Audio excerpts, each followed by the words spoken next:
If you would like to support us, it's simple. When making your purchases, use the affiliate links in the description. Your support allows us to continue producing quality content. Thank you very much for every gesture of support.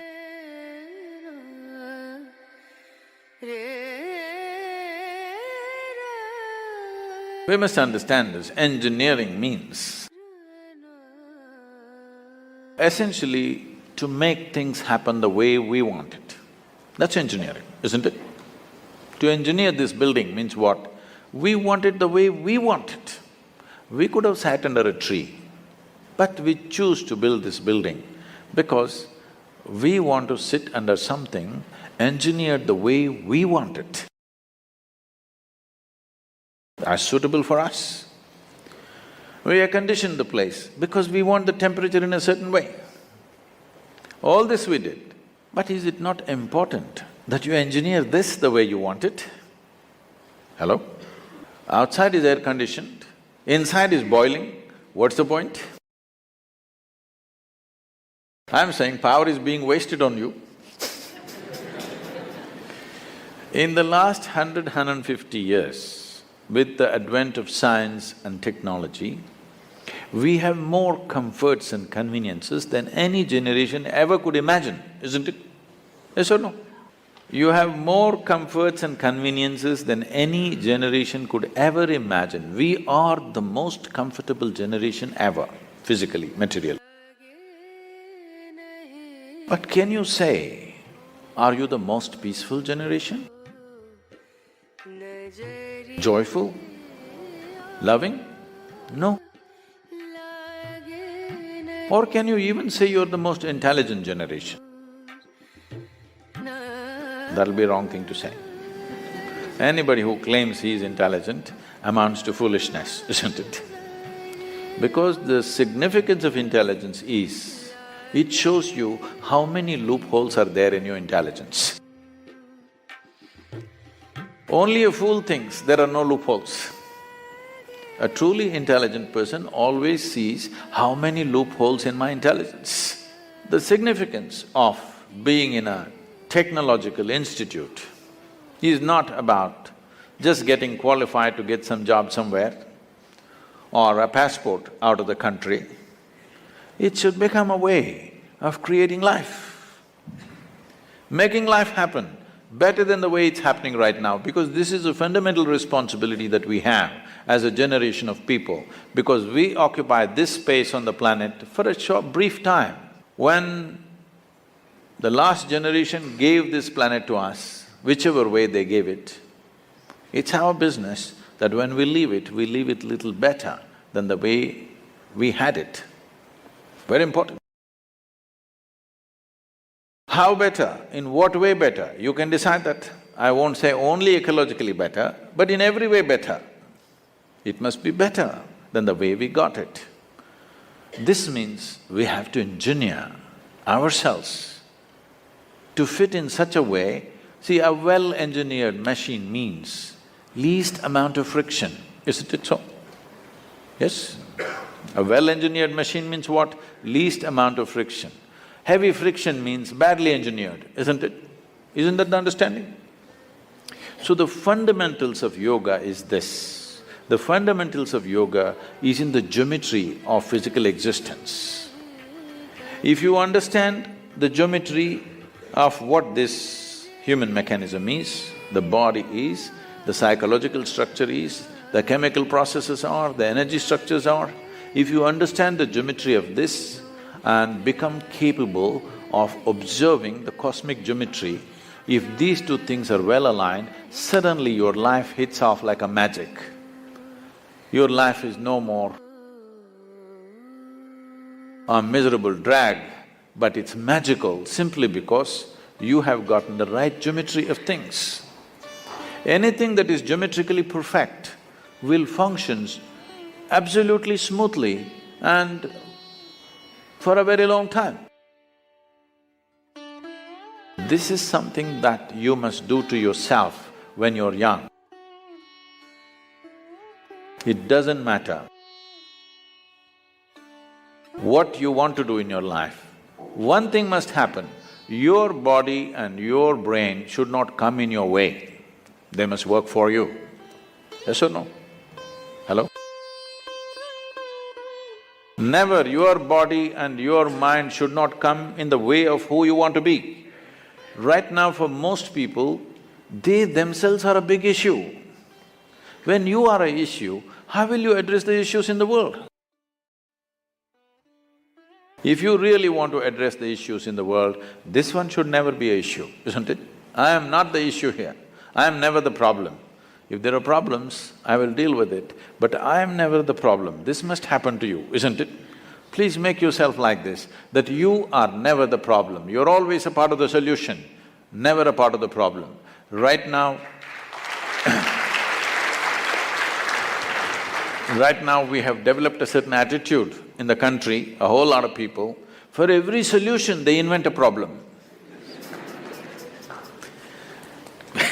For every solution they have found a problem. So there are people who are working for problems, there are people who are working for solutions. Young people should stand up and become a solution for future generations to come and your own life to blossom. Because the greatest fulfillment in one's life is that you function in such a way that you could do something which is much larger than yourself. This must happen. This is the highest fulfillment of activity, that you are able to do something which is larger than yourself. Only then you will see fulfillment in activity. Activity is one thing, but most important thing is how you are. People come to me like, right now you're all saying your IIT is the problem, so I'm inviting you to IYC, Isha Yoga Center. Lot of people come to me and say, Sadhguru, these are people who passed out, okay? Sadhguru, my mother-in-law, she's another, you know, from somewhere else she is. I just don't know how to live with this person. And my husband, after all, her son.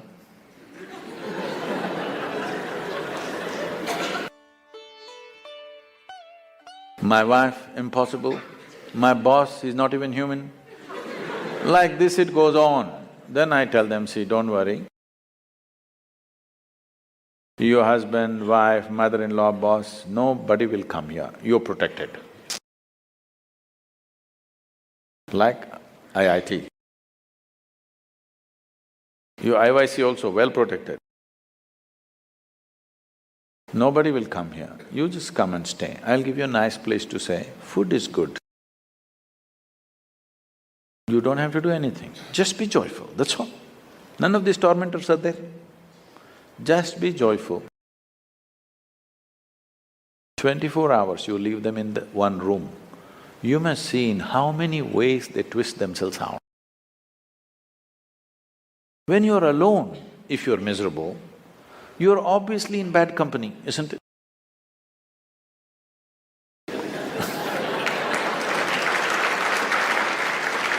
So all the young people should do this to yourself. At least for 3 days, 1 week, I will provide you the atmosphere, otherwise you can walk into the Himalayas. But there is no food and supply, you know, you will have to go searching. I will provide you food, everything.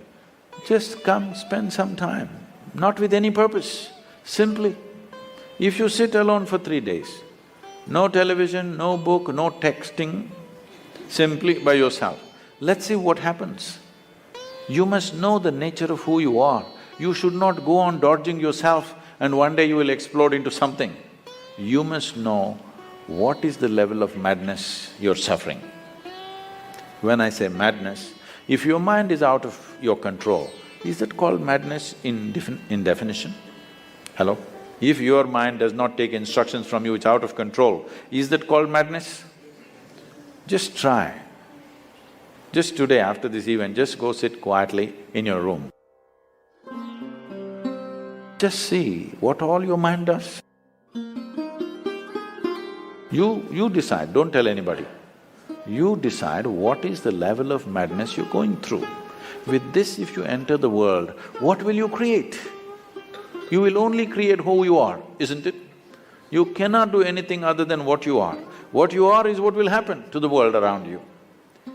Before you step out into the world, is it not important, at least you're this much equipped that you are not the problem. If you meet a problem and get married, we'll see. But you are not the problem. Can you make this happen for yourself as young people, that you are never the problem? You are not the issue in your life. Other issues, if they come, we will deal with it to the best of our ability, but this should not be an issue, isn't it?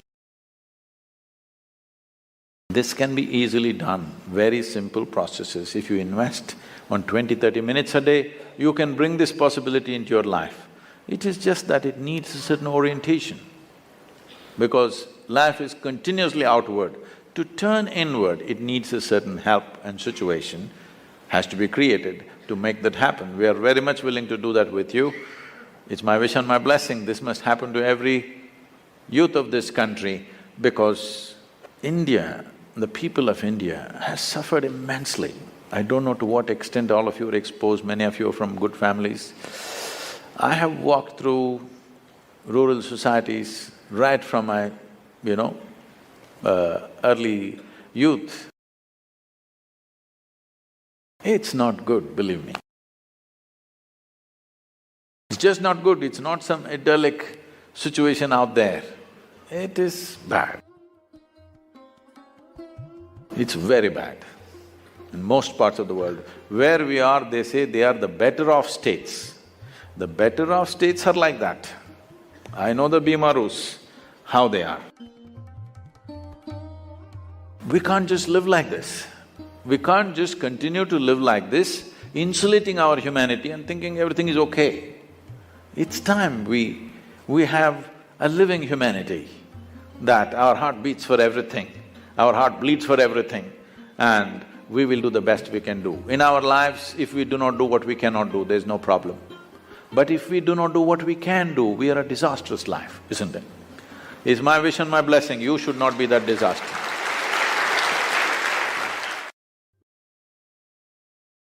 These are not your loved ones, these are your extra limbs. You're not able to stand on 2 legs, so you need 4 or 8 or 12, I don't know how many. These are extra limbs. And when limbs are not well coordinated, they tangle up, There are 4 or 5 brains, 4 or 5 power centers in the home. And for it to be well coordinated, certain things have to be done. One way of doing it is with an enormous level of connectedness, not emotional. Emotional connectedness just brings dependency. Emotion is something to be enjoyed. It is the juice of life. You don't make your emotions work. You should not make them work. You can make your thought work, you can make your body work. Don't try to make your emotions work. Whenever you try to make your emotions work for you, your situations turn nasty, isn't it? Yes or no? Initially, I loved your works. After some time, you're trying to make emotions work for you. The harder you try to make it work, the nastier your life gets. Because emotion is not for work. Emotion is just to sweeten your life. Your thought and your body should work. Emotions, just there. It's like a flower that you wear in your hair. Nobody wears anymore. Okay. You don't make these flowers work. The microphone works. Something else works. The flowers need not work, they're just there. That's all. Emotion is like that. It's just there, pleasant and wonderful. If you try to make it work, if you try to extract some life from around you with your emotions, it is bound to turn ugly. So if you don't have a working brain, if you're not capable of thought, then you try to use your emotion to make it work. And it may work sometimes, that's the whole problem. It works initially and then you try to push it further, then your life turns so nasty, so horribly nasty. Among people who are supposed to care for each other, the nastiest situation happen not among enemies, but among the so-called loved ones. You agree with me? Am I being too harsh on you? No.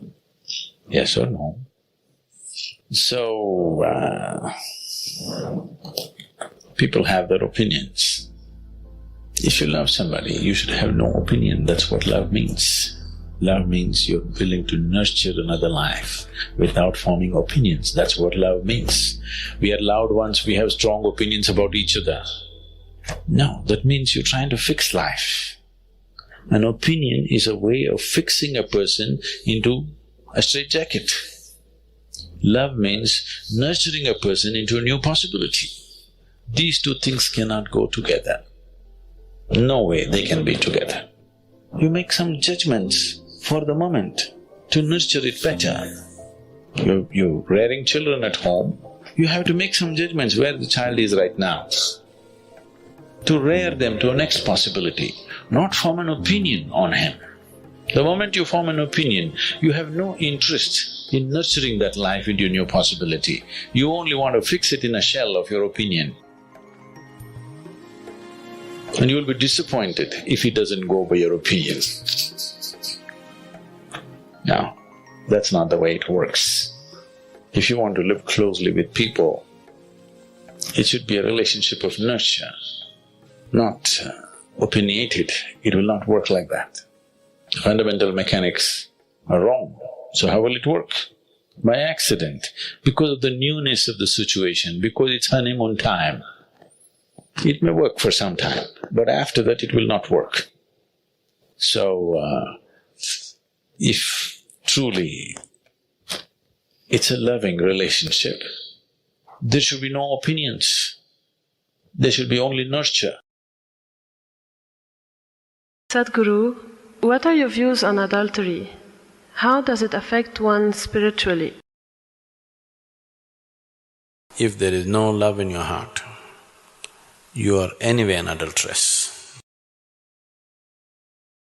For convenience and comfort, if you have given yourself to any aspect of life, not necessarily a man or a woman for that matter, without love in your heart, if you have given yourself to any aspect of life, you are an adulterer, isn't it? So am I against adultery? Yes, in that sense, yes, with every aspect.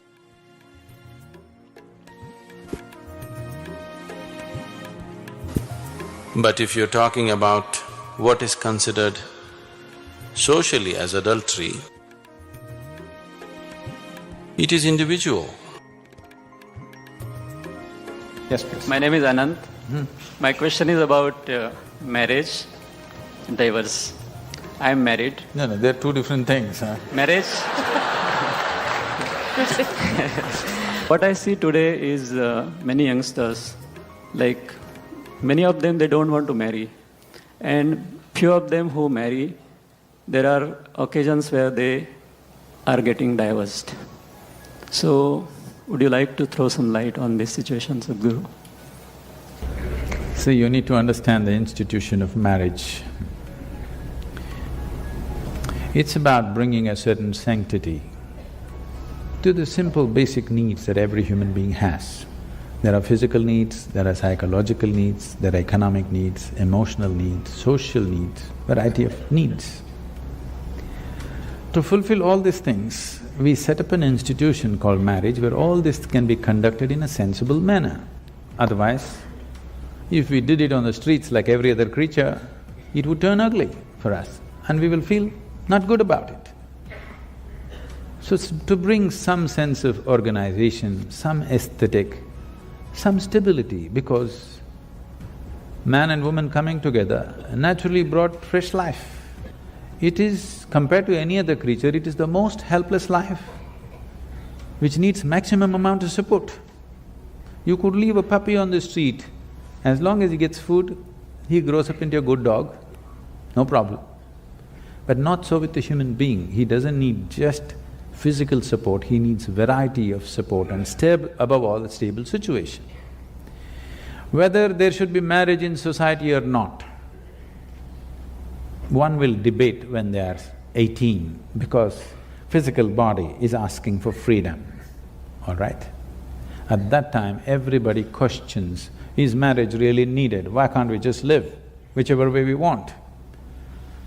But when you are 3 years of age, you valued marriage immensely, a stable marriage immensely, isn't it so? Yes, sir? Yes. Again, when you become 45, 50, you're 100% for marriage. Between 18 and 35, you're questioning the whole process, okay? Because where the physical body is dominant, at that time, if you give in to that, then it will question every institution. This is hormone-fired freedom, okay? Your intelligence has been hijacked by hormones, so you question the fundamentals of everything. I am not saying marriage is the thing, but do you have a better alternative? If you have a better alternative, damn the marriage. But you have not come up with a better alternative because a stable situation is a must. For a child, once you have a child, it's a 20-year project. Your whims and fancies will change, your emotions will change. If that is what it is, don't get into such situations. It's not compulsory for everybody to get married. It's good, young people, you are saying people are thinking whether to get married, and I'm glad. It is not necessary for everybody. But if you get into it and especially if you get into children, you must understand it's a minimum 20-year project, whether you like it or you don't like it. Otherwise, you shouldn't get into those projects. You don't walk into your project, drop it halfway and walk away, isn't it? It's your choice, but at least choose consciously. You don't have to get married because everybody is getting married. You don't have to talk about marriage and divorce in same breath as if they come together. This is a completely an American idea, you're thinking of marriage and divorce together. Nobody thought of divorce in this country till recently, isn't it? So, if it happens, if something happens, something truly went wrong between two people and they have to separate, that will anyway inevitably happen. You don't have to plan it at the time of wedding. Why should you ever talk about marriage and divorce in one breath? It's a crime.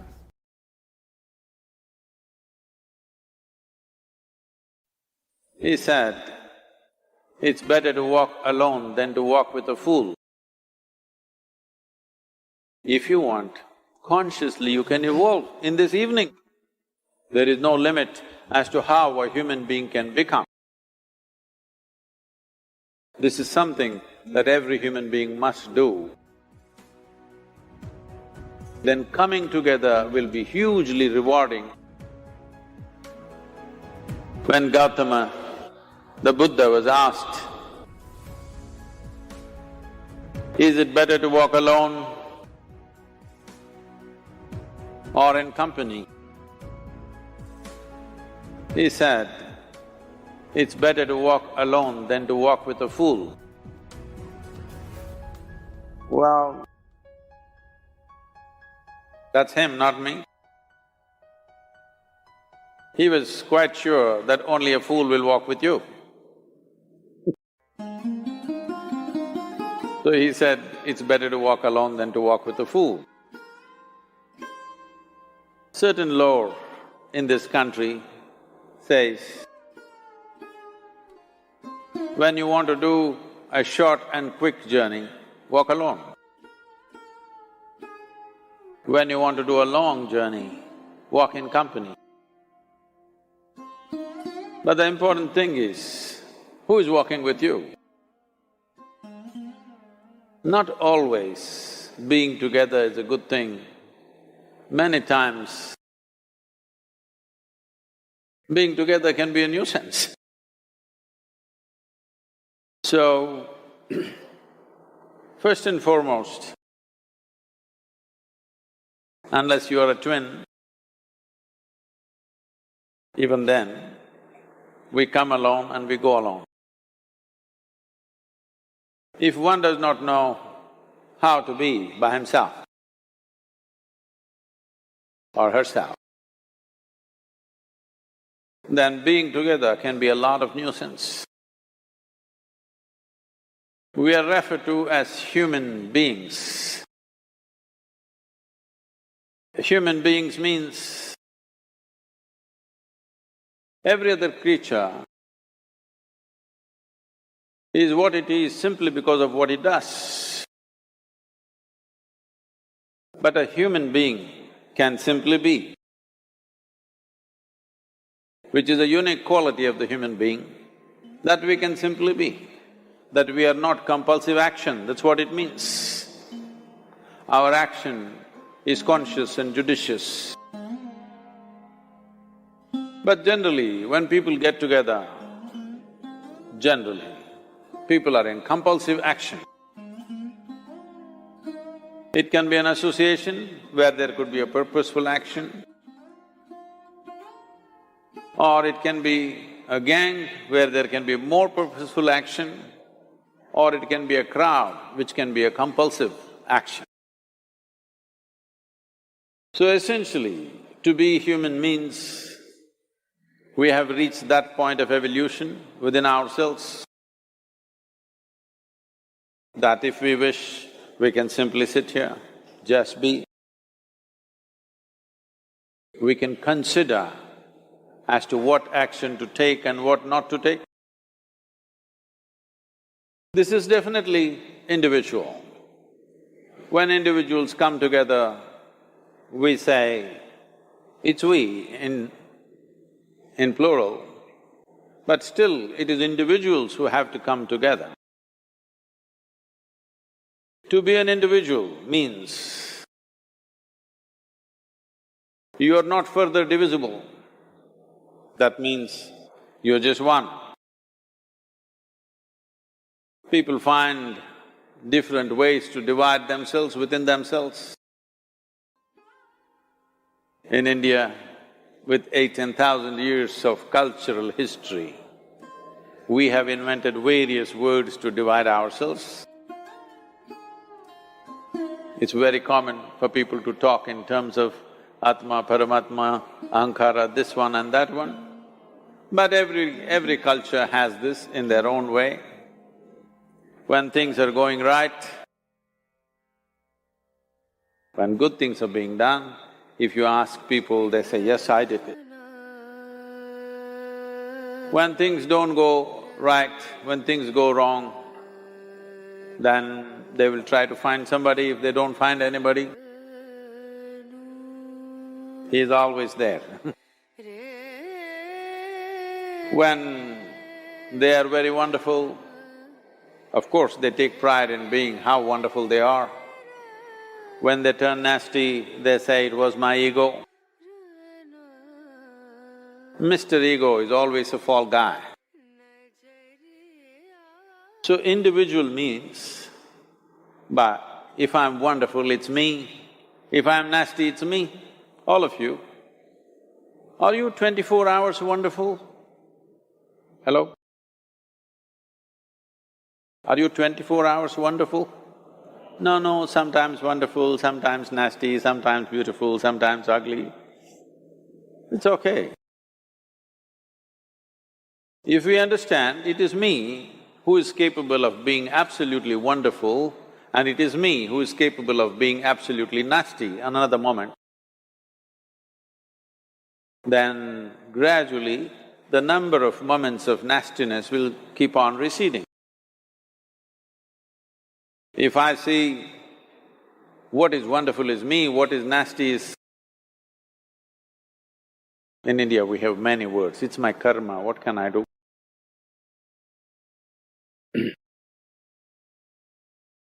Now, you must fix this.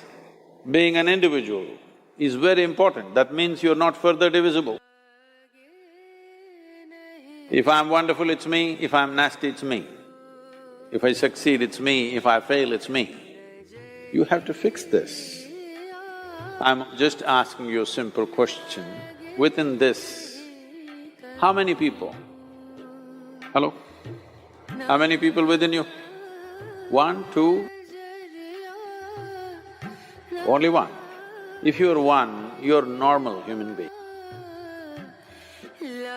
If you're more than one, you're either schizophrenic or you're possessed. You either need a psychiatrist or an exorcist. But you will see whenever things don't go right, another guy will pop up from somewhere. So, becoming an individual means you killed all those pop-ups and just said, this is me. This what is me has many dimensions. If I don't see this as an individual, I cannot divide this further, then transformation will not happen. If transformation does not happen, if people come together in that state, there will be more mess than solutions. All creatures hang out together. Whether it is various wild creatures, most of them hang out together. Even monkeys, who are just one step behind us, they are also in bunches. It is only human being who can sit alone and transform himself or herself, because this is the prerogative of being human, that we can simply be. This is why you are called human being, you are capable of being. You are not in a compulsive state of activity. If you want, consciously you can evolve. In this evening you can evolve, if you're willing. It doesn't take 1,000,000 years, because our evolution is not biological anymore, our evolution is conscious. For every other creature, it is fixed. Nature has fixed 2 lines within which every other creature lives and goes. But once you have come as a human being, there is only bottom line, there is no top line. There is no limit as to how a human being can become. So before we associate ourselves with people, it'll be good every day in the morning or a certain period of your life, if one withdraws, to spend a little time with oneself and see how, in what ways can this be little better than the way it was yesterday? This life, how it can be a little better life than what it was yesterday, because most people are coming together for their needs. To fulfill needs, people come together. Some people come together to fulfill a purpose or a cause. Some people come together to eat, drink and be together because they cannot be alone. This is something that every human being must do. A certain period of time, you do one thing, just 24 hours, take a break from everything, not today, right now you're among people. You take a break sometime, just 24 hours. And don't read, don't watch television, don't use the phone. Simply sit in your room, alert, not sleeping. And if you watch the nature of your mind, you yourself will certify, this is a madman. Because for most people, their mind cannot stay on any one thing. Unless they're in activity, simply they cannot be here. In compulsive state of psychological activity is on.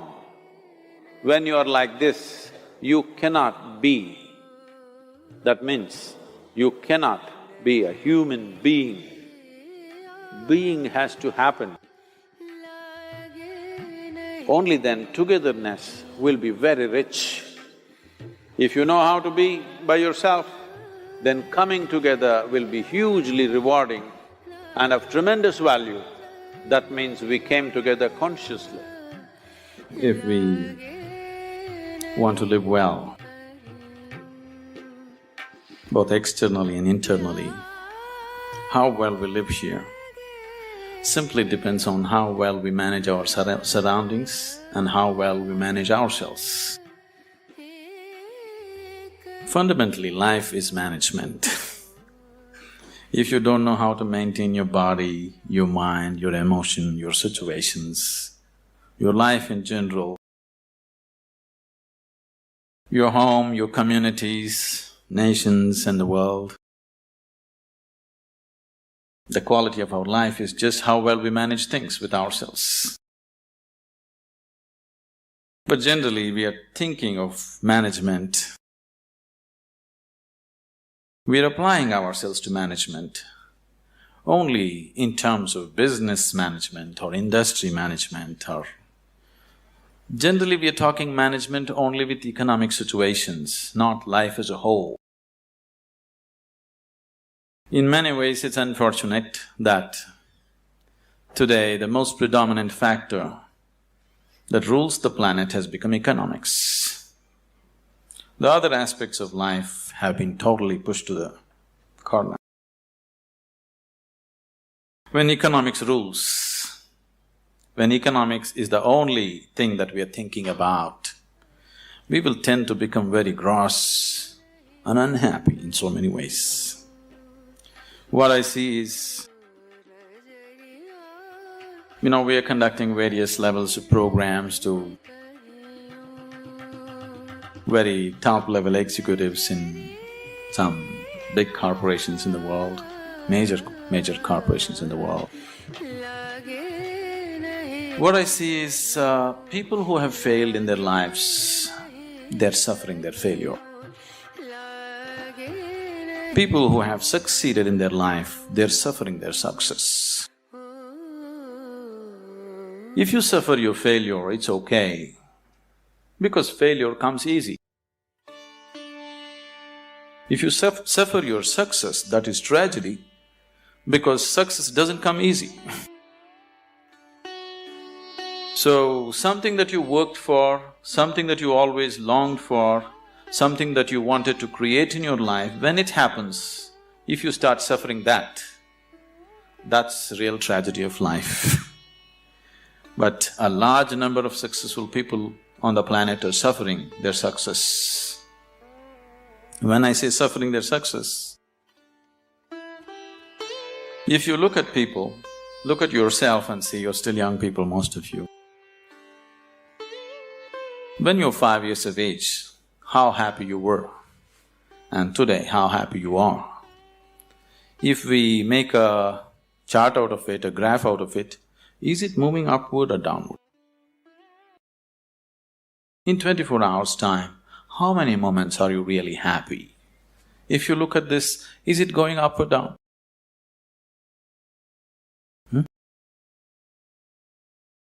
Is it going up or down? Down. So that means you're a bad manager.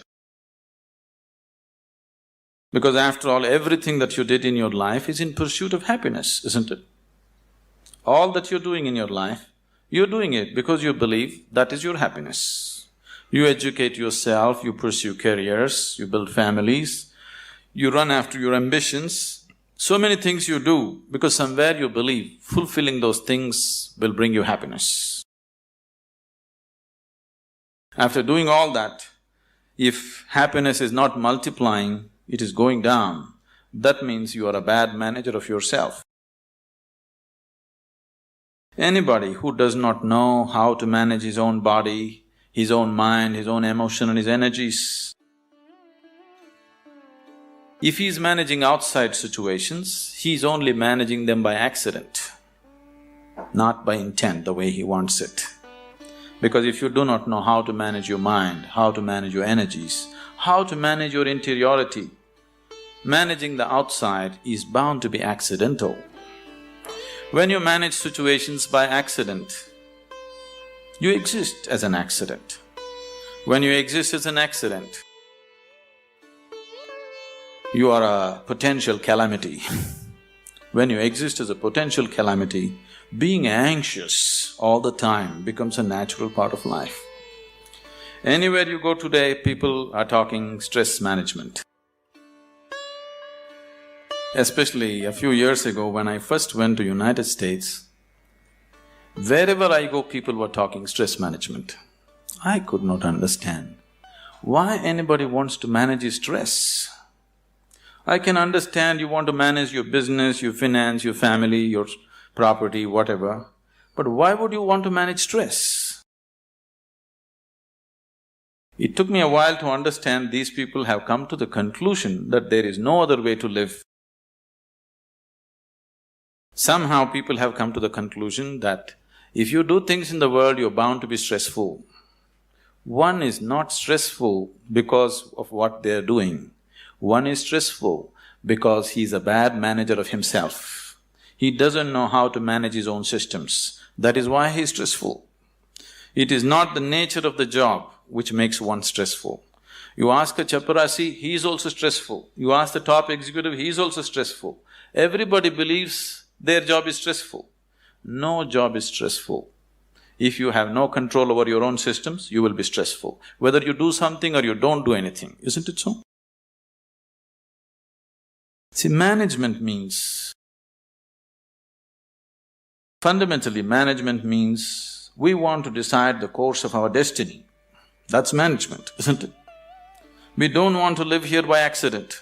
We want to take our lives where we want to go. That's management, isn't it so?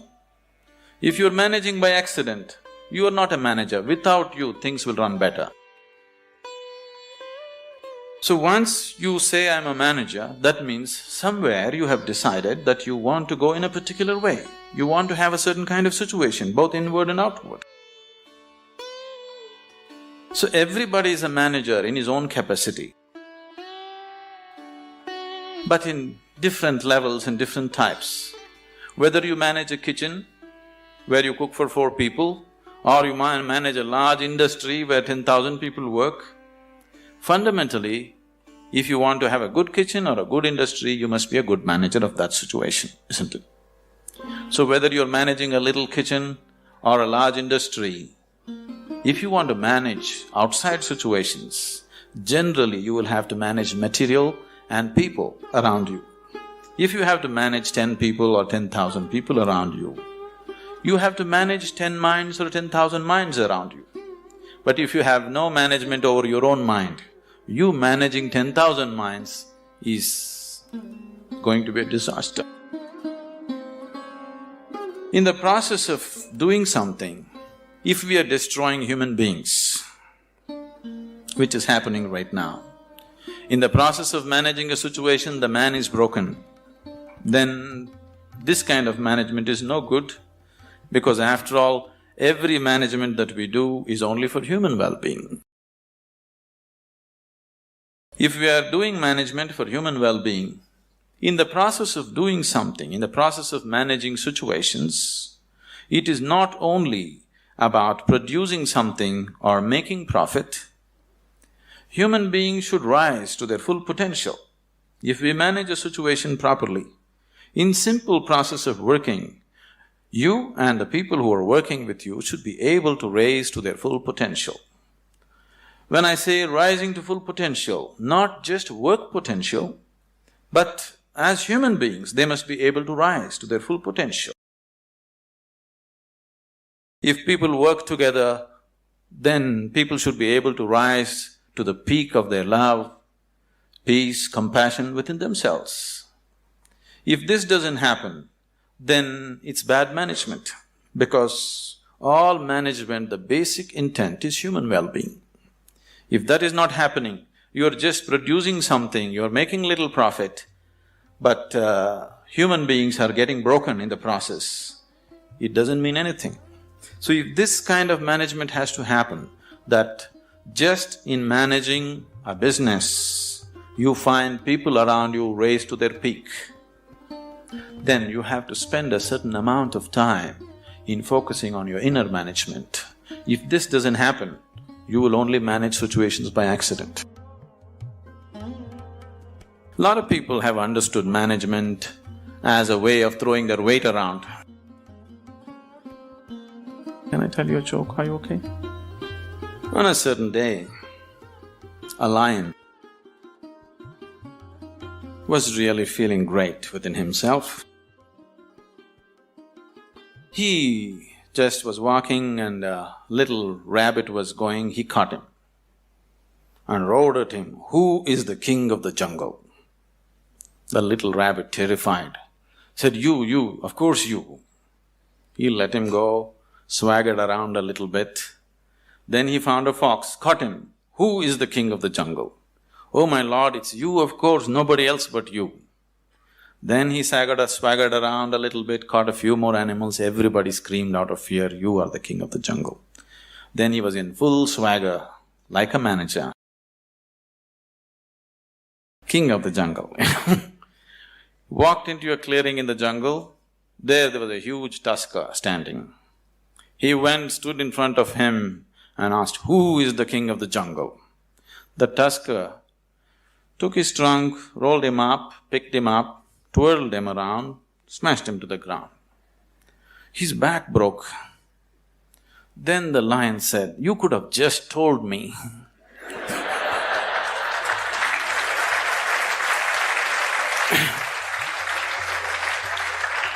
But the tusker said, you see, I had to make my point. So, lot of people generally are thinking management means just throwing their weight around. Throwing your weight around is not management, any fool can do that. If you manage a situation, not just things happening there, people should feel elevated, just being in that space. Otherwise, it is not management. Above all, if you go to a place and you manage a situation, you must feel wonderful being there.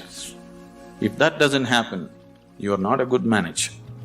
So if this has to happen, you need an inner dimension. When I say inner dimension, what is inner dimension? When I say inner, I'm not just talking about the body or the mind, because both this body and mind you gathered from outside in certain ways, isn't it?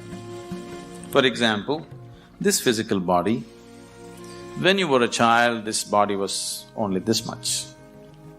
Now it's become this much. How did this happen? How did this happen? That's a question. How did this happen?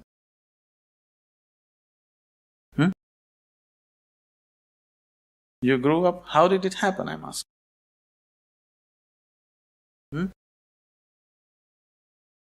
Sorry?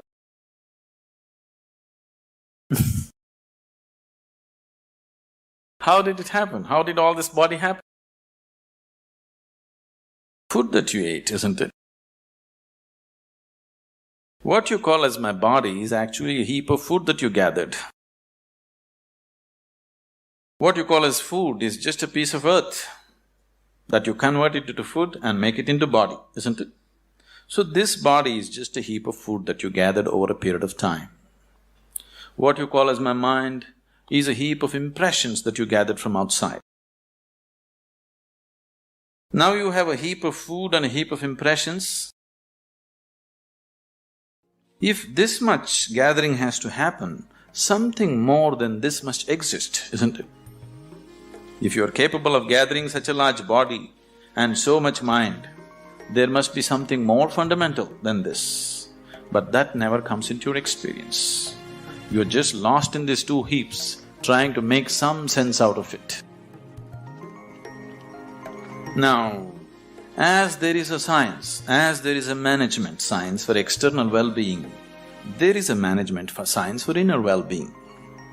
It is just that most of the time we have not approached it scientifically, we're just believing by doing something somehow everything will be okay. Right now, people are thinking by educating themselves they will live happily ever after, which you will discover after some time it's not so. By getting a job, they think they're going to be happy ever after, which you will discover it is not so. By making money, you think you're going to be happy ever after, you will discover it is not so. Somebody thinks by getting married they're going to be ever after, and they know it is not so.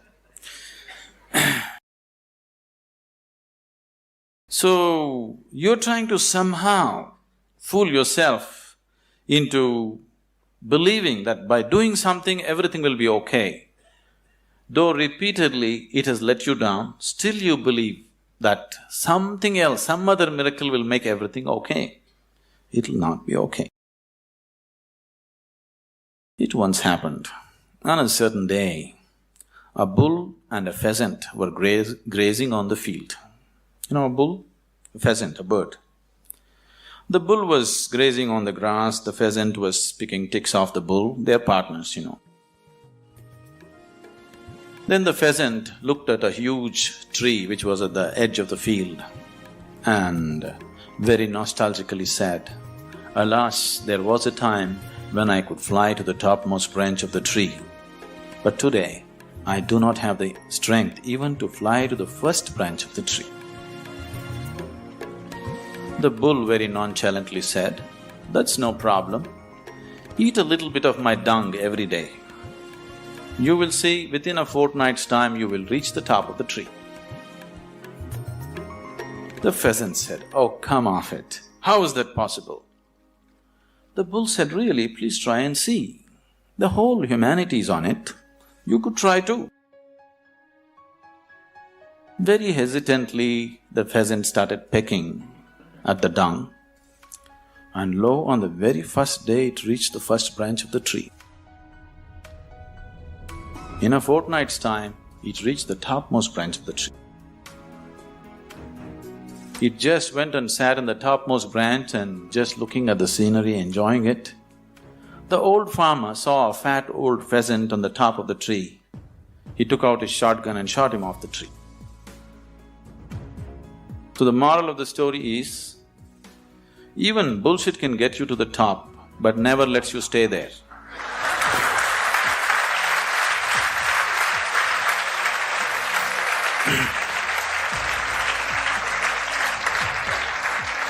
So, if you are seeking a life of fulfillment, if you are seeking a life of joy and peace and well-being within yourself, don't try to bull yourself in some way.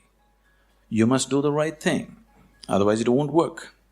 Now that you are managers or to be managers, probably, definitely, I hope they have taught you that unless you do the right thing, it doesn't work with outside. The same goes with the inside. Unless you do the right thing, it just doesn't work. You may just bull yourself to believe that this will make me all right, that will make me all right. Yes, for a moment, but the next moment you crash. Please see, successful people, unsuccessful people, just look at their lives and see in 24 hours, how many moments are they really joyful? How many? You go on the street and see how many joyful faces do you see on the street? Very, very few, isn't it so? Yes? If you see any, usually they are young faces. Over 30 faces are all long faces. What's happened to them? For most of them, their lives have worked out far better than they ever imagined. If you look at yourself as a generation, never before another generation of people have been this comfortable and this well physically as you are right now, isn't it? Isn't it so? We are the most comfortable generation. No other generation has known these kind of comforts and conveniences. But still, are we any happier than what people were? This is simply because we did not do inner management. We just did external management, no inner management. In the process of creating what we want, the very source of our life, this planet, we're just destroying, isn't it?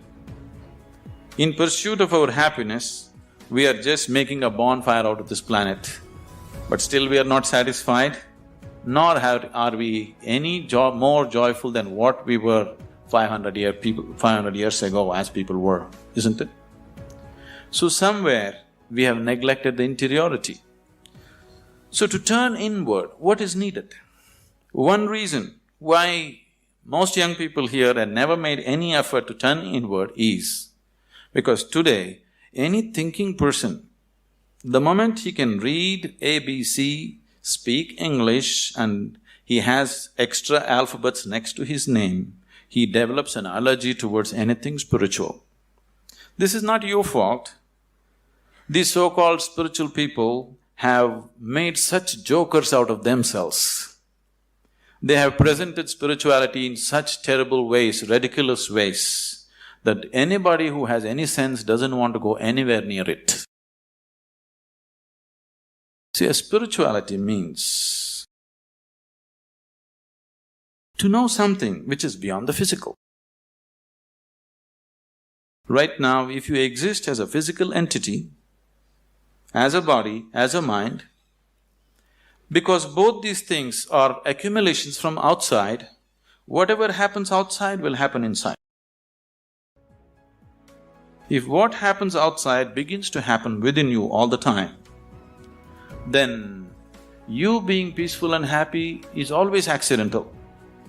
Because it doesn't matter who you are, how powerful you are, how great a manager you are, external situations will never be 100% in your control. That's the nature of the life. Even if you're just two people in the family, still you don't have absolute control over the situation, isn't it so?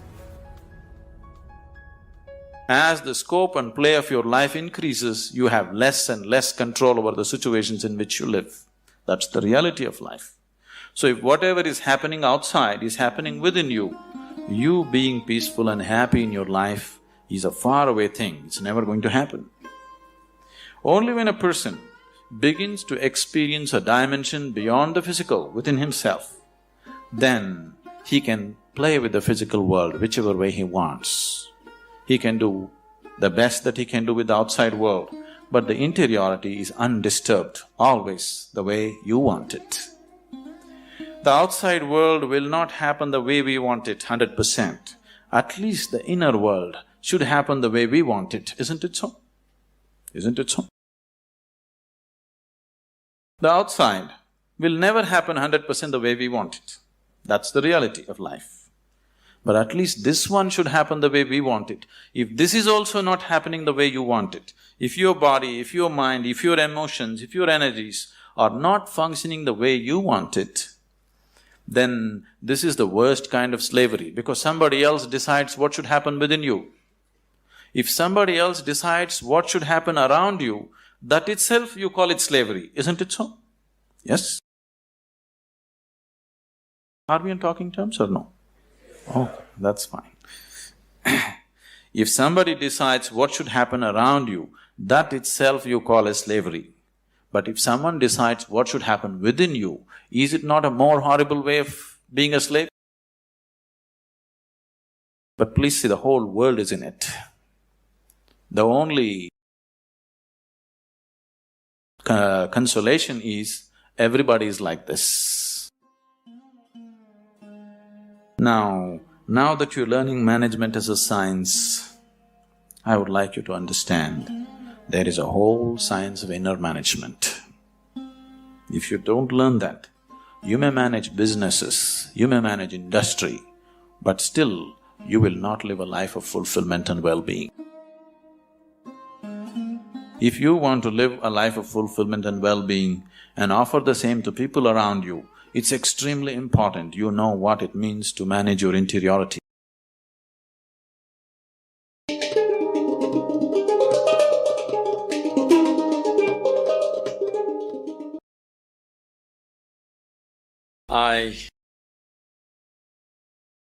I really don't know how you feel today going out of probably the last step of your education, or at least one step of your education, a major step of your education. Because when I studied in the university, I did not go to my convocation.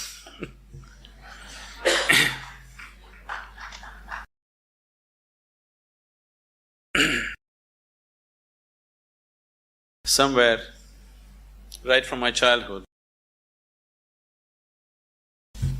Are you okay for a story? Right from my childhood, the education that I received, though they sent me to the best possible schools around, it didn't mean anything to me. Because my sense of listening and looking at people was such. When the teachers were talking whatever, chemistry, biology or mathematics, One thing I could clearly see was whatever they were saying didn't mean a damn thing to them. And I was not willing to listen to anything from somebody who is talking something which doesn't mean anything to him. So, I always looked at the teacher. If he put his heart into it, I'm willing to be there. Otherwise, I'm out. Because somewhere I have so many things on my agenda for the day. 24 hours are packed with too many things. I'm not willing to spend an hour or even 5 minutes listening to someone who is talking something which doesn't mean anything to him. Even if he's talking nonsense, it doesn't matter. If it means something to him, I'm willing to listen to it. But if he's talking great things which don't mean anything to him, I am not willing to listen to him. So as a part of this, I spent… Your education is over, so I can talk. I spent almost 90% of my college hours outside, only 10% inside. Only when I saw somebody who is talking something with passion, I'm there. Otherwise, I'm just out. Now, this education, I'm repeatedly telling Dr. Majumdar and a few other people around here, I'm happy to see somebody's talking with some passion about what they're doing. Somebody, it doesn't matter what they're doing is right, wrong, okay, perfect or not, but someone has put his heart into it, it's okay, because human lives becomes beautiful not because we do the right things. Human lives become beautiful because we put our heart into what we're doing. It doesn't matter what we're doing, whether we are sweeping the floor or managing the country or what we are doing, if we are putting our heart into what we are doing, it's beautiful to be doing that activity. So I think it's a fortune that I've just seen a few people, I hope everybody here is putting their hearts into what they're doing and living in an atmosphere where people are passionate about what they're doing itself is highly enriching. Now that you're stepping into the world, not that you don't know, but anyway, now you're stepping into the world in a different dimension than the way you have been till now. Once you step into the world, there's going to be a lot of filth. There is corruption, there is nonsense, there is so many things happening everywhere. There are some set of people, a certain set of people, who will develop an allergy for this filth. They can't stand it. They usually run to the Himalayas. Because they're allergic to filth, they can't take it. They want everything pure, but such a thing will not happen because the filth of the world has one way or the other has entered our minds. Whether we empower that filth or not is all the option that we have. But we cannot avoid filth, it is there. All the nonsense that can happen in the world, you know in your head, isn't it? So one set of people develop allergy and try to run away, which they can never do, really.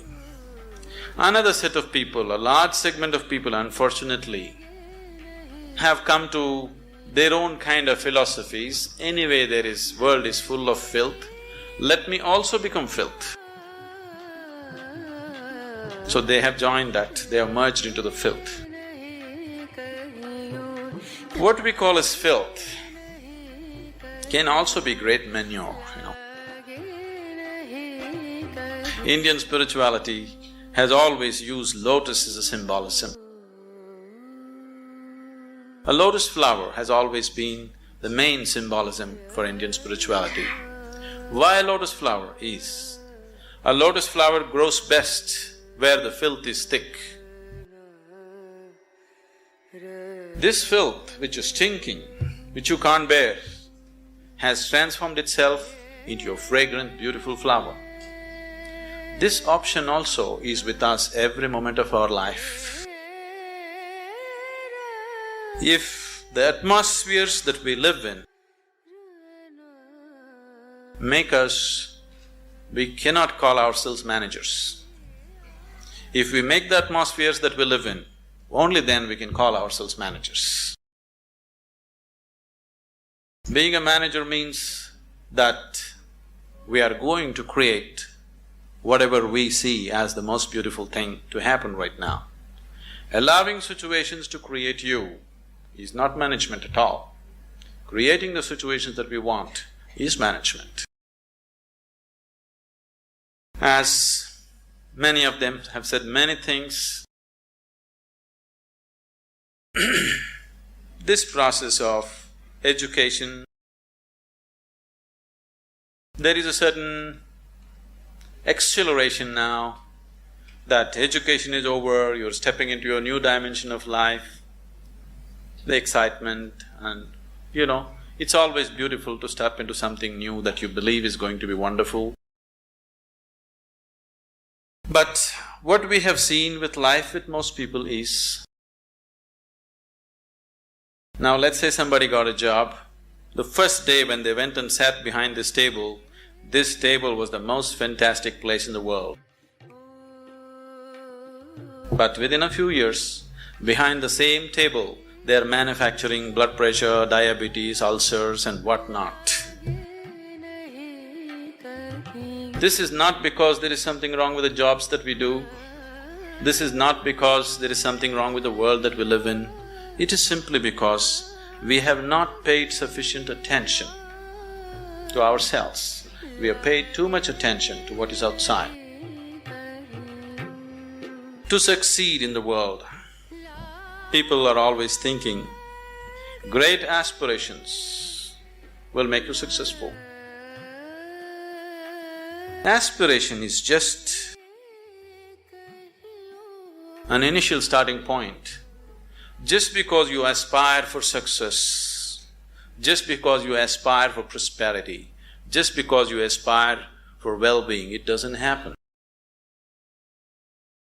Success, prosperity, well-being happens because you have made yourself capable of creating those things. Everybody aspires. Who is not aspiring for success in the world? Everybody is aspiring. Even a beggar on the street is trying to be a successful beggar, isn't it so? Every human being is aspiring for it, but only those who have made themselves capable will succeed. Making yourself capable not only in terms of management skills and other things, but that is needed too, but making yourself capable as a human being to go through situations untouched, to be like a lotus flower, even if you're in the filthiest of situations, to maintain your beauty and fragrance. If one has this, he will float through this life untouched. If one doesn't have it, life will eat him up in so many ways. It's my wish and my blessing that this new set of managers will manage this world, this country, this community, and the business, and commerce, which is part of our existence today in the world, in a much better way than the previous generations of people have done, because externally we are better equipped than ever before. If we make a little effort, it's a fortune that an institution has made an effort to equip you internally to whatever extent it was possible for them. If you equip yourself for internal management also, I'm sure that this group of people and many more who will pass out of this institution should definitely manage this world, this nation and the communities much, much better than the way it's been done till now. When it comes to management, there's no such thing as perfect management. It is just that If people give themselves absolutely to what they're doing, this will happen. Right now, the Isha Foundation, Dr. Karthikeyan, after seeing what's happening there, that's how he's been into this. It is run by all young people, the whole foundation. We have hundreds of centers in India and outside the country. Everything is managed by very young people. People who have been with us for 14, 15 years, they are just in their early 30s now. Very, very young people. No senior people, no experienced people, just young people, raw hands. I took this as a challenge to make it happen through them, not using any kind of experience. I am not against experience, I am not against that, but I wanted to make a statement that incredible things can be done, not because we know how to do it. Incredible things can be done simply because we are committed that we want it to happen, that's all. Today, this has grown into a voluntary organization with over 200,000 active volunteers around the world. And we have taken enormous projects of social significance. All these things are handled by volunteers. They're not paid for it, they spend from their own pockets and do things. And you need to understand, managing these people, managing volunteers is much more difficult than managing paid employees because you can't fire them. You can never fire them for inefficiency or indiscipline or whatever, because they're there on a voluntary basis. So, people who manage these situations, very young people without any qualifications, they are such fantastic managers of people. The way they manage the situations, the way they conduct thousands of people has set such a exemplary example in the community there. I would take this opportunity someday that when it's possible you visit Isha Yoga Center as to how things are managed so simply, because management doesn't come… I know you need to learn about finance, this, that, banking and those kind of things, but fundamentally management is your ability to be capable of inspiring people to do their best. And that's all we can do. If everybody around us are doing their best, that's the best possible management that can happen. So this is not going to come with manipulation, this is only going to come with dedication, this is only going to come with love, this is only going to come because you are willing to give yourself 100% to the person who is next to you at that moment. Oh, is all this possible? Is it not all utopian? You think this is the reality in the corporate sector? I'm telling you, we are working in the prisons, we are working in rural areas, we are working with major corporations in the world. It doesn't matter what kind of person you meet. If you just learn to touch the core of his humanity, then you see every human being is willing to do his best for you, always. If you just learn how to touch the very core of a human being who is around you right now, you will see everybody is willing to lay their lives down for you. Only if people around you love you and they want to do the best for you, you will not get ulcers doing management. If people around you are trying to pull you down, you will anyway get ulcers trying to manage situations. Isn't it so? If you do not create the people who truly love us and wanting to give their best, then management is going to be a pain. Management is going to be a huge suffering. Only when people around us really want to do the best for you, only then management can happen wonderfully. It's my wish and my blessing that all of you turn out as truly great managers of yourself and the world around you. Our lives become beautiful not because of what we do. Our lives becomes beautiful simply because we have included everybody around us as a part of our dream of well-being.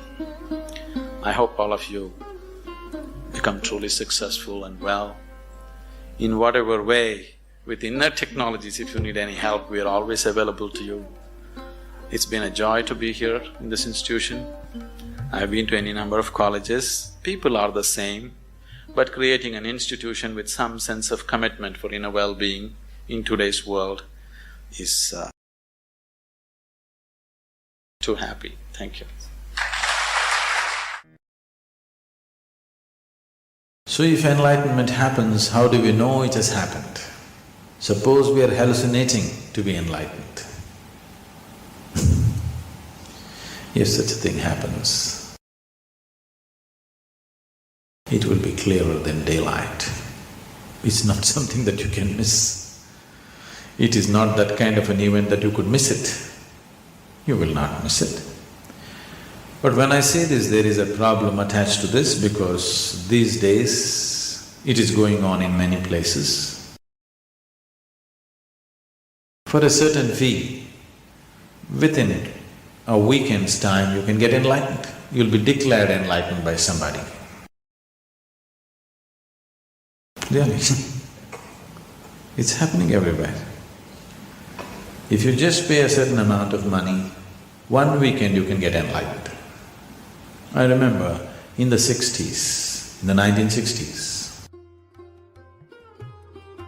in California, people set up certain businesses, enlightenment services. The advertisement I remember very well. If you go to India, it will take 12 years of hardship. Okay. $50, 30 minutes, you can get enlightened. They were just using psychedelic machines. You put up certain visuals and certain sounds, it'll just blow your mind apart. Because of the sounds and the visuals, when you come out, you come in a daze. You feel like you have really gotten somewhere. This used to be the advertisement. $50, 30 minutes. If you go to India, 12 years of hardship. Here, it's California, quick, new technology. These 1960 machines, this old technology has now infiltrated into India. Some people have installed these machines and they are claiming within a weekend they can enlighten you. You cannot hallucinate about it. If you are sincere, you would know that it is not so. But if it's a part of the race that you want to get enlightened before somebody, of course you can declare, I'm enlightened.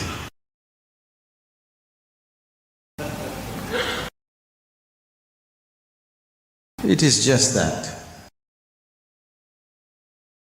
these kind of deceptions are not new on the planet. They've been happening for a long time. But now modern technology has come to aid them better, to give them an expanded sense of many things. Much experimentation was done during the 60s and 70s about these things. One is with the psychedelic machines, another is with psychedelic drugs. You take an LSD and people claim they're enlightened because they had an expanded sense. Just for a while, and then they came back. If they overdid it, then they lost everything, they cracked up in so many ways or even died.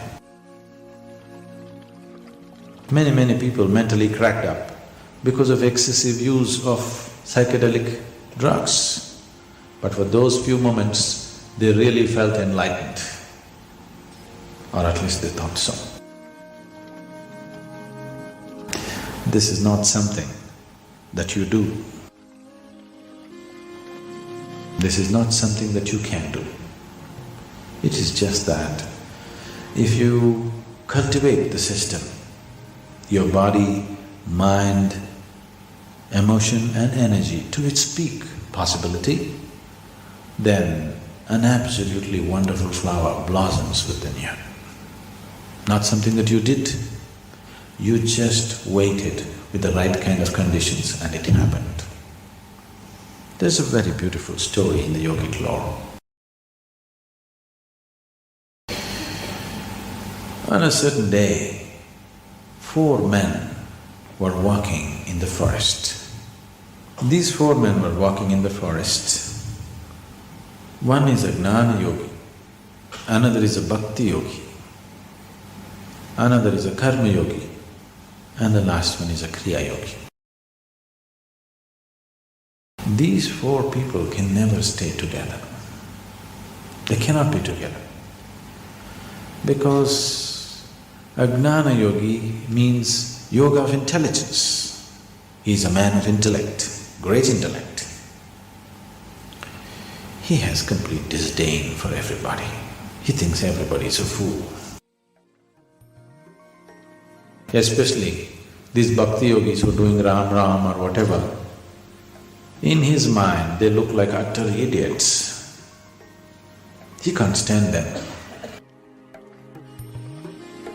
Isn't it? Do you think?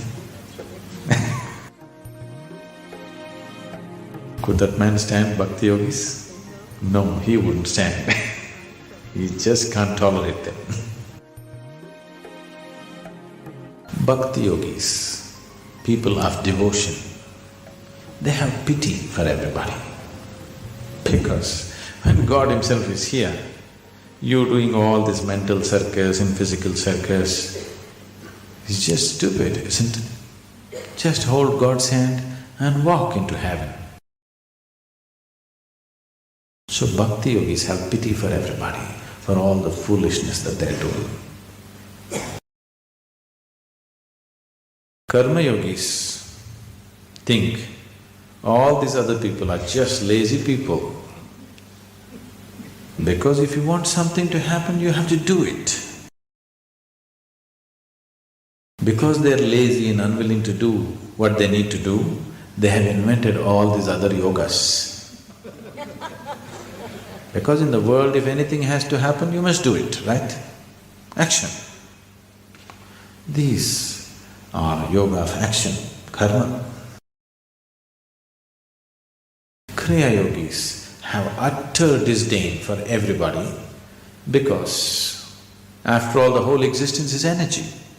Unless you transform the energy, how will anything change? Where is the possibility?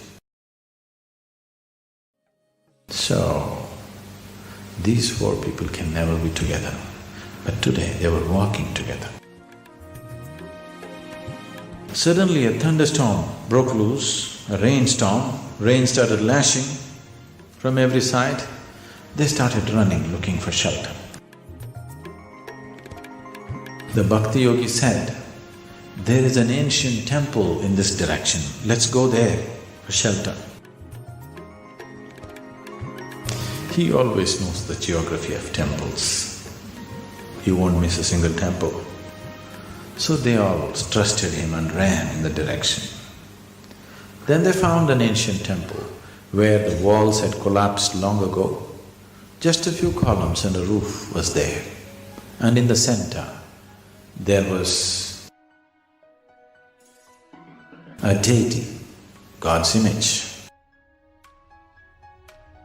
They ran into this place, not because they were seeking God, not in any kind of love for God, just to escape the rain. They ran in. And then they stood there for a while. Then they found the rain started lashing from every direction. Wherever they stood or sat, the rain was getting at them. So the only place where they could sit was around the deity.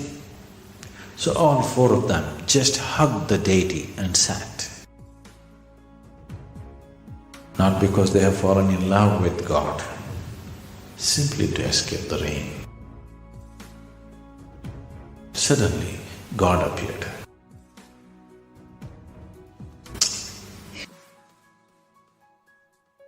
In all their 4 minds, the same question, why now? We did so much yoga, we did so much puja, worship and so many things. You didn't come then. Now when we're just escaping the rain, why now? And God said, at last you 4 idiots got together.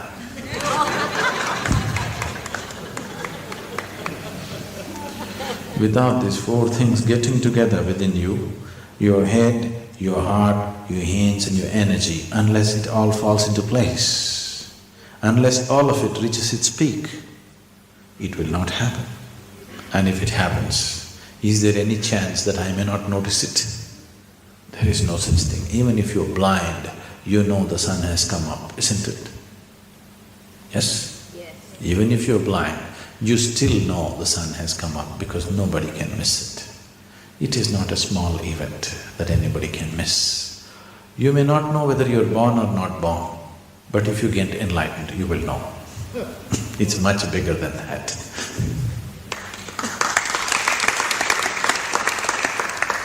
Birth will happen many times. This will happen only once. There are times in life when I'm just doing excellent, doing to my fullest. But then suddenly a feeling creeps in which tells me that your downfall is near. It bothers me. And Maybe you're just landing. yes, and with this feeling getting into the system, my performance actually starts to deteriorate. So Sadhguru, how do we fight these inner monstrous voices? How many monsters do you have? Within you. I thought there's only one monster, that's you. This we must be very clear.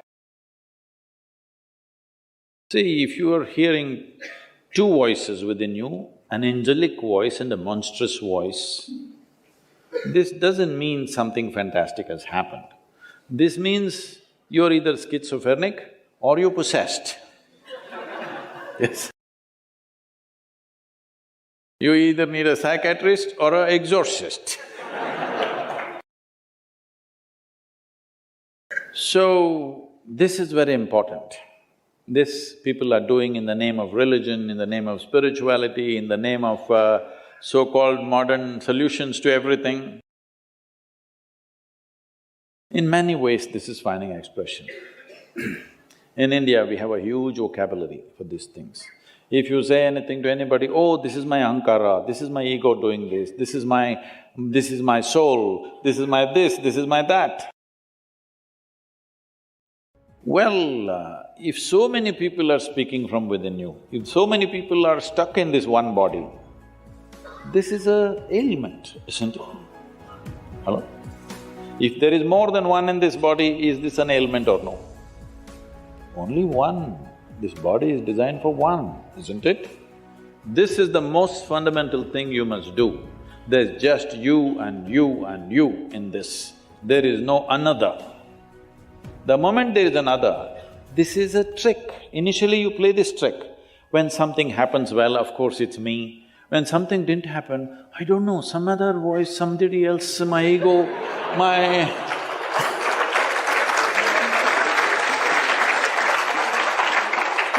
all kinds of other creatures which don't exist you manufacture in your mind.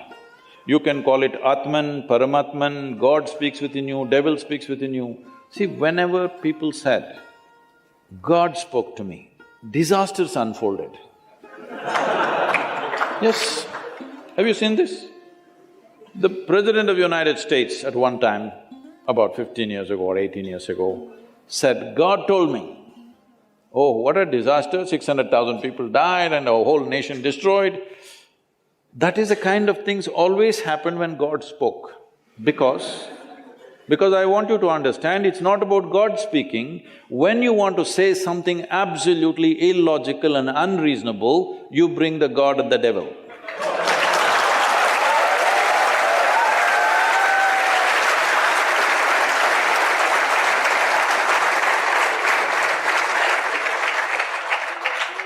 So, if there is more than one voice, you have to kill the other voices. For this, you must understand, there is a complexity to human mind. So the complexity of who we are is the greatest gift we have. Isn't it so? There is a cerebral complexity, which is what makes us who we are. This is the greatest gift. But this is what every human being is suffering. I'm asking all of you, when was the last time you were stabbed by a dagger? Hello? They're really ignoring you, okay? Maybe the biggest thing that happened to you is a mosquito bit you. That is the level of suffering that the world is inflicting upon you. Rest of the suffering is all on self-help, isn't it? So why are you suffering like this? Because… I'll ask you a simple question, tell me yes or no. Because I'm also going to bless you according to your question. Do you want your intellect to be sharp or blunt? Okay.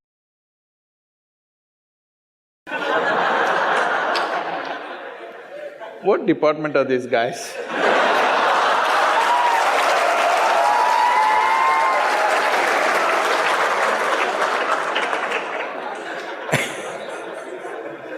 Oh. Is it political science?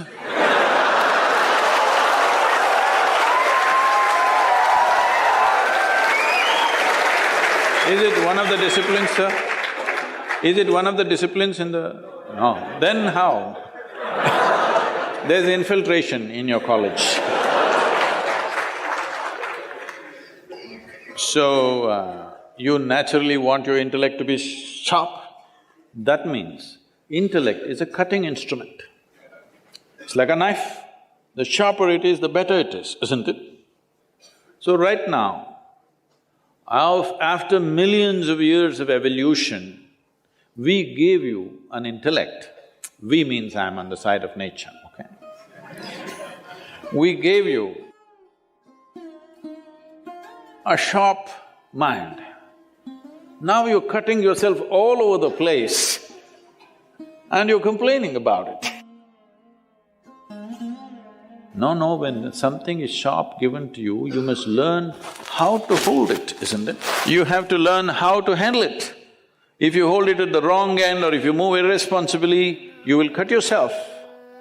Right now, these are all individual expressions of someday I feel like this, someday I feel like this. Human beings essentially are going through a whole lot of suffering. Somebody is in the war zone, somebody is in a famine zone. I will leave those human beings because that's a different scene. But the rest of the people are all suffering only one thing, their own intelligence. If you took half their brain away, they would sit peacefully. Yes or no? No demons, no gods, no voices, peaceful. Yes or no? So we are complaining about the greatest gift that we have. The only reason why compared to all other creatures we are dominating here is because of our cerebral capability, isn't it? Because of the sharpness of our mind, we are able to just about do anything. And this has become the problem. So this has become the problem because we gave you a very complex machine and you not bother to read the user's manual and you're trying to handle it blindly. Now all kinds of things will speak. Your own intellect has taken over your life and destroying you, make you suffer for nothing. If I leave you alone in a room, all by yourself, if you're capable of being miserable, this means you're in bad company, isn't it? Hello? If I'm with you and you suffered, maybe it's me. But you're sitting alone and suffering, this means you're in bad company, isn't it? You have to fix that one thing, that this one is never bad company. This is the best company you have.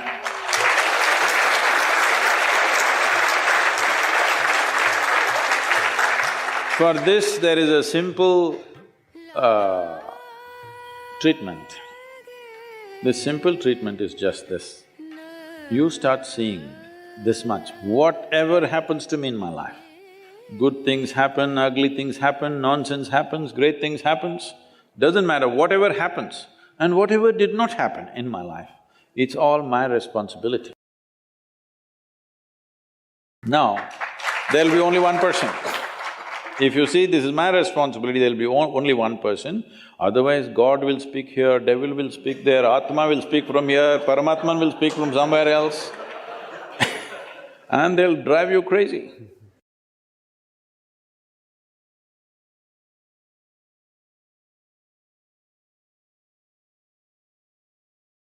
Thank you for watching. Don't forget to subscribe to not miss any new content and invite your friends to join us on this learning adventure.